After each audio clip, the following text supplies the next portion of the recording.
નમસ્તે વિદ્યાર્થી મિત્રો, ધોરણ 9 સામાજિક વિજ્ઞાન ભારત સ્થાન ભૂસ્તરીય રચના અને ભૂપૃષ્ઠ ભાગ 1 એનો ભાગ બીજો. આજના પીરિયડની અંદર આપણે ભારતનો જે આંતરરાષ્ટ્રીય સંબંધો છે એ સંબંધો વિશે આપણે વાત કરવાની છે. એ પહેલા અગાઉની થોડીક માહિતી આપી દઉં કે આપણા ભારત દેશનું સ્થાન, કદ, એનો વિસ્તાર, એ બધાની માહિતી જે છે આપણે અગાઉના ચેપ્ટરની અંદર મેળવી હતી કે ભારતનું સ્થાન જે છે એ દુનિયાની અંદર કઈ જગ્યાએ છે, કેટલો એનો વિસ્તાર છે, કઈ રીતે એના ભૂમિ ભાગો જે છે એ આવેલા છે. આ પીરિયડની અંદર આપણે એના આંતરરાષ્ટ્રીય સંબંધો જે છે એના વિશે થોડીક ચર્ચા કરશું. સૌથી પહેલા આપણે વાત કરીએ તો ભારતનું સ્થાનની આપણે જોયું તો કે એશિયા ખંડની દક્ષિણે જે છે એ ભારત દેશ આવેલો છે. ઉપર આ એશિયા ખંડ છે, એની નીચે દક્ષિણે આપણે જોશો તમે નકશાની અંદર તો એની દક્ષિણે આપણો ભારત દેશ જે છે આવેલો છે. તેની ઉત્તર પૂર્વ બાજુનો જે ભાગ છે એટલે કે આ ઉપરનો ભાગ આવે એ ઉત્તર પૂર્વના ભાગની અંદર વિશાળ હિમાલયની પર્વત શ્રેણીઓ જે છે ત્યાં આવેલી છે.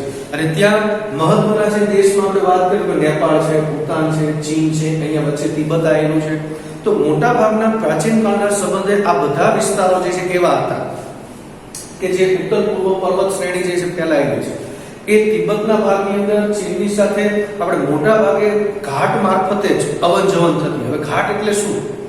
તો કે મોટી પહાડીઓ વચ્ચે જે જવા માટેનો એક સાંકડો રસ્તો જે હોય જેને પગદંડી તરીકે પણ આપણે ઉપયોગ કરીએ છીએ. તો એવો જે ઘાટ વિસ્તાર હોય ચાલવા માટેનો તો એને આપણે ઘાટ તરીકે ઓળખીએ છીએ. એટલે મોટા ભાગે તિબેટ અને ચીન સાથેનો આપણો સંબંધ જે છે આવન જાવન માટેનો એ આવા ઘાટ મારફતે જ આપણે કરતા હતા. કારણ કે એ વિસ્તારની અંદર પર્વત શ્રેણીઓ જે છે એ વધારે પ્રમાણમાં આવેલી છે. આ ઉપરાંત આપણા દક્ષિણના ભાગની વાત કરીએ કે ભારતનો દક્ષિણનો ભાગ જે છે એ કેવો છે તો દ્વીપકલ્પીય છે. જે આપણે અગાઉના આ પીરિયડની અંદર મેં તમને કીધું તો દ્વીપકલ્પીય એટલે શું? તો કે દ્વીપકલ્પીય એટલે કે એક ભાગ જે છે એ જમીનથી જોડાયેલો હોય અને ત્રણ ભાગ જે છે એના અથવા નીચેનો ભાગ જે છે ત્રણ બાજુથી જે દેશ એ પાણીથી ઘેરાયેલો હોય તો એવો પ્રદેશ જે છે તેને દ્વીપકલ્પીય પ્રદેશ તરીકે ઓળખવામાં આવે છે. સામાન્ય રીતે જોઈએ તો આપણે મોટા ભાગે અહીંયા આવેલી છે બંગાળની ખાડી,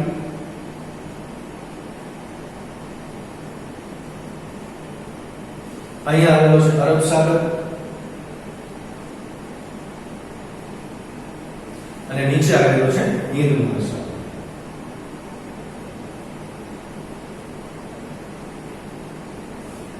ત્રણ રીતે પાણીથી આપણો ભારત દેશ જે છે ઘેરાયેલો છે. પશ્ચિમ બાજુ છે અરબ સાગર, પૂર્વ બાજુ છે બંગાળની ખાડી અને દક્ષિણમાં છે હિન્દ મહાસાગર. એટલે એના કારણે આપણો જે નીચેનો દક્ષિણનો ભાગ જે છે એને આપણે દ્વીપકલ્પીય પ્રદેશ તરીકે ઓળખીએ છીએ. હવે ત્રણ બાજુથી આપણે જળ સીમાથી ઘેરાયેલા છે એટલે એના કારણે પ્રાચીન કાળથી લઈ અને અત્યાર સુધી આપણને આ ત્રણેય સમુદ્રો જે છે એ ખૂબ જ વધારે પ્રમાણમાં વ્યાપાર કરવા માટે ખૂબ જ ઉપયોગી સાબિત થયેલા છે. ઘણી બધી રીતે વ્યાપાર જે છે એ જળમાર્ગ તરીકે પણ આપણે એનો ઉપયોગ કર્યો છે. દાખલા તરીકે પૂર્વ ગોળાર્ધમાં જે મોકાનું આપણું સ્થાન છે, પૂર્વ ગોળાર્ધ એટલે તમે દુનિયાનો નકશો જોશો, મેં તમને સમજાવી દીધું આપણે કે ભારત દેશ પૂર્વ ગોળાર્ધની અંદર આવેલો છે, બરાબર. ઉત્તર ગોળાર્ધ અને પૂર્વ ગોળાર્ધની વચ્ચે જે આની અગાઉનો પીરિયડ હતો એની અંદર આપણે ચર્ચા કરી હતી. તો પૂર્વ ગોળાર્ધની અંદર એનું મોકાનું સ્થાન હોવાના કારણે ઘણા બધા એવા વિસ્તારો છે કે જેની આપણે સાથે સંબંધો જે છે એ સારા એવા પ્રમાણમાં વિકસિત થયેલા છે. જેમ કે પૂર્વ આફ્રિકાનો આ બાજુનો ભાગ જે છે એ પણ ભારત સાથે આપણે વ્યાપાર કરવા માટે ત્યાં જઈ શકીએ છીએ. આ ઉપરાંત એના પશ્ચિમ આફ્રિકાનો ભાગ એટલે કે આ બાજુનો ભાગ તો અહીંયાથી પણ ભારત સાથે વ્યાપાર કરવા માટે આપણે આ બાજુ પણ જઈએ છીએ, આફ્રિકા સાથે પણ વ્યાપાર કરીએ છીએ. તો દક્ષિણ એશિયા, મોટા ભાગનો દક્ષિણ એશિયાનો વિસ્તાર જે છે આપણો આ બધો વિસ્તાર કે જ્યાં ઓસ્ટ્રેલિયા, ન્યુઝીલેન્ડ આ બધા દેશ જે છે તે આવેલા છે. તો એ વિસ્તાર સાથે પણ આપણે વ્યાપાર કરીએ છીએ. આ ઉપરાંત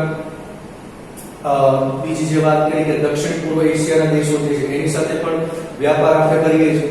એટલે આવા ઘણા બધા દેશો સાથેનો આપણો વ્યાપાર જે છે એ માટે સમુદ્ર આપણને ખૂબ જ ઉપયોગી સાબિત થયા. કારણ કે અરબ સાગર જે છે એ અરબ સાગરના કારણે મોટા ભાગના જે આ બાજુના ખંડો છે એની સાથે આપણે વ્યાપાર કરી શકીએ છીએ.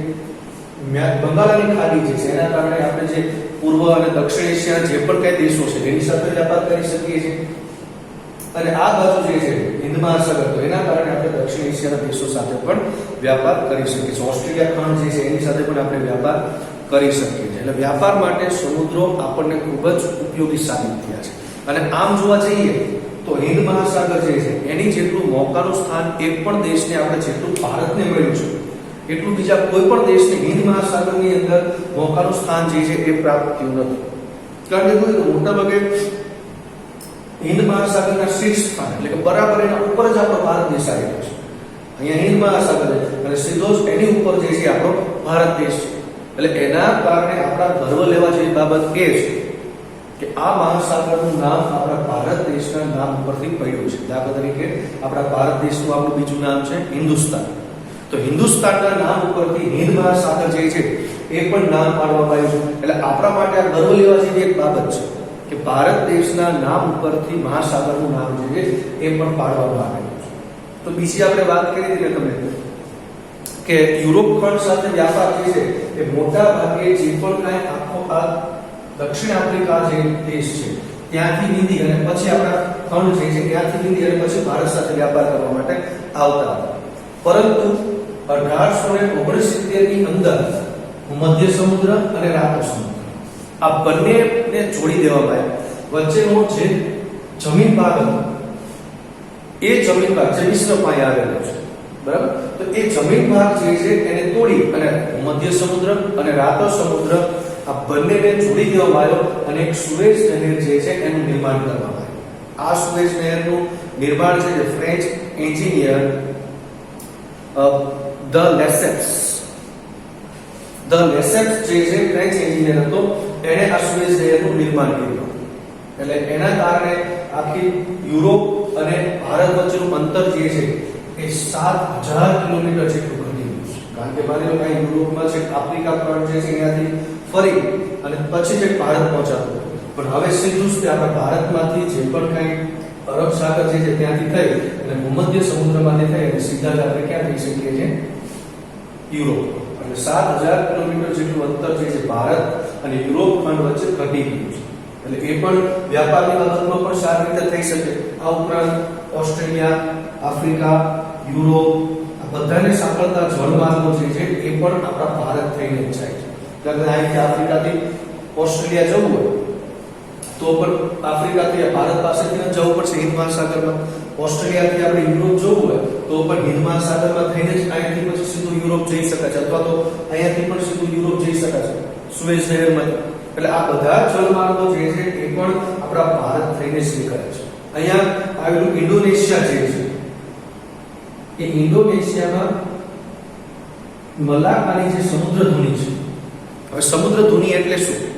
તો સમુદ્ર ધુની એટલે બે જળમાર્ગ જે છે એને સાંકળતી એક જે સાંકડી જળપટ્ટી આવે એ સાંકડી જળપટ્ટીને સમુદ્ર ધુની તરીકે ઓળખવામાં આવે છે. એટલે ઇન્ડોનેશિયામાં મલાક્કાની સમુદ્ર ધુનીમાંથી પેસિફિક મહાસાગરથી થઈ અને સીધું ક્યાં આવી શકાય છે અહીંયા અમેરિકા.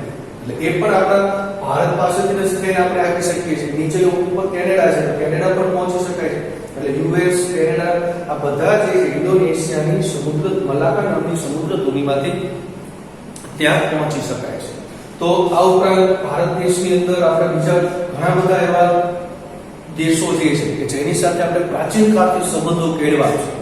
તો આ બધા દેશો સાથે પ્રાચીન કાળથી આપણા સંબંધો એક વ્યાપારિક સંબંધો પણ રહ્યા છે. તો એની સાથે સાથે આપણે વ્યાપારની સાથે એમના વિચારો, આપણા વિચારો એકબીજાની સતત આપ-લે થતી રહી છે. આપણા ભારત દેશના જે મહાન ગ્રંથ આપણે ગણીએ કે રામાયણ છે, ગીતા છે, મહાભારત છે, એની જે સારી બાબતો જે છે એ પણ વિશ્વએ સ્વીકારી છે. આ ઉપરાંત પંચતંત્રની વાર્તાઓ છે, પછી જાતક કથાઓ છે, દશાંશ પદ્ધતિ છે, ચિકિત્સા પદ્ધતિ છે. તો આવી ઘણી બધી અંકગણિત છે, બીજગણિત છે, આવા ઘણા બધા વિચારો જે છે એ વિશ્વએ અપનાવ્યા છે, સ્વીકાર્યા છે. અને જેના કારણે આપણા ભારત દેશની જે મહાન સંસ્કૃતિ જે છે એ મહાન સંસ્કૃતિ ફક્ત આપણા ભારત દેશ પૂરતી સીમિત ન રહી અને વિશ્વના બીજા બધા દેશો સુધી પણ આપણા વિચારોને બધું પહોંચ્યું છે, જે પણ આપણા એક માટે ગર્વ લેવા જેવી બાબત છે. આ ઉપરાંત આપણા ભારત દેશના પાડોશી દેશોની વાત કરીએ તો પાડોશી દેશોની અંદર આમ જોવા જાવ તો આપણા જમીન સીમાથી જે જોડાયેલા પાડોશી દેશો છે એ 7 દેશો છે. હવે 7 દેશો કયા યાદ રાખવા તો કઈ રીતે રાખી શકાય? તો એના માટેનું એક નાનકડું સૂત્ર બનાવ્યું છે કે જે પાકને અભી ચીમ્યા ભૂત બગલો દેખા. પાકને અભી ચીમ્યા ભૂત બગલો દેખા. હવે જો આ સૂત્રથી કઈ રીતે યાદ છે, દાખલા તરીકે પહેલું છે પાક, તો પાકિસ્તાન, ને તો નેપાળ, અભી તો અફઘાનિસ્તાન, ચીન તો ચીન ને છે, મ્યાન તો મ્યાનમાર, ભૂત તો ભૂતાન, અને છેલ્લે બંગલો એટલે બાંગ્લાદેશ. આમ જોઈએ તો આ 7 દેશો છે, એક પાકિસ્તાન, અફઘાનિસ્તાન 2, નેપાળ 3, ચીન 4, ભૂતાન 5, બાંગ્લાદેશ 6 અને મ્યાનમાર 7. આ 7 દેશ છે આપણે જમીન સીમાથી ભારત સાથે જોડાયેલા છે. આ ઉપરાંત નીચે જોઈએ તો સમુદ્ર માર્ગની અંદર પણ આપણા બે પાડોશી દેશો છે. એમાં શ્રીલંકા જે પાલકંગ સમુદ્ર ધુની દ્વારા આપણે અહીં સુધી પહોંચી શકીએ છીએ, શ્રીલંકા છે. પછી અહીંયા પણ બીજો પાડોશી દેશ જે છે માલદીવ કે જે સમુદ્રની અંદર આવેલા છે. એટલે એ પણ આપણા પાડોશી દેશો છે, પણ જમીન સીમાથી જોડાયેલા એ નથી. એટલે આ આપણા ભારત દેશના પાડોશી દેશો જે છે એની આપણે વાત કરી. ભારત દેશની અંદર થોડીક એના રાજ્યોની એની વાત કરીએ તો આપણા ભારત દેશમાં 29 રાજ્ય, એક કેન્દ્ર શાસિત પ્રદેશ, આપણું જે રાજધાની છે દિલ્હી, અને 6 કેન્દ્ર શાસિત પ્રદેશ. એટલે આ કુલ 36 ઘટકોનો બનેલો આપણો ભારત દેશ છે. પણ થોડું કરંટ આપણે જોઈએ અત્યારે હાલમાં, તો હાલમાં તમને ખ્યાલ હશે કે આપણું જે જમ્મુ કાશ્મીર જે છે ઉપરનો ભાગ, તેને રાજ્યના દરજ્જામાંથી કાઢી અને એને કેન્દ્ર શાસિત પ્રદેશ તરીકે ઘોષિત કરવામાં આવ્યો છે, જેમાં એક જમ્મુ છે અને બીજું લદ્દાખ છે. એટલે એના કારણે હવે 28 રાજ્ય થઈ જાય છે હાલમાં. આપણે આ ચોપડીની વાત કરી છે, જે મેં તમને જણાવ્યું કે હાલમાં 28 રાજ્ય થઈ જાય છે. એક દિલ્હી કેન્દ્ર આપણી રાજધાની છે અને 9 કેન્દ્ર શાસિત પ્રદેશ થઈ જાય, કારણ કે 2 નવા અંદર ઉમેર્યા એના કારણે દિલ્હી ગણીએ તો એ પણ કેન્દ્ર શાસિત અને રાજ્યનો બંનેનો દરજ્જો ભેગો ધરાવે છે. એટલા માટે આમ તો જોવા જાવ તો 9 આપણા કેન્દ્ર શાસિત પ્રદેશો જે થાય છે. એનું પણ યાદ રાખવા માટેનું એક નાનું એવું સૂત્ર છે, દાદી જલ્દી લંચ આપો. દાદી જલ્દી લંચ આપો. દા એટલે દાદરા નગર હવેલી, દી એટલે દીવ, જ એટલે જમ્મુ કાશ્મીર, લ એટલે લદ્દાખ, બીજો દી એટલે દિલ્હી, બીજો લ એટલે લક્ષદ્વીપ, ચ એટલે ચંદીગઢ, આ એટલે અંદમાન નિકોબાર, અને પો એટલે પોંડિચેરી.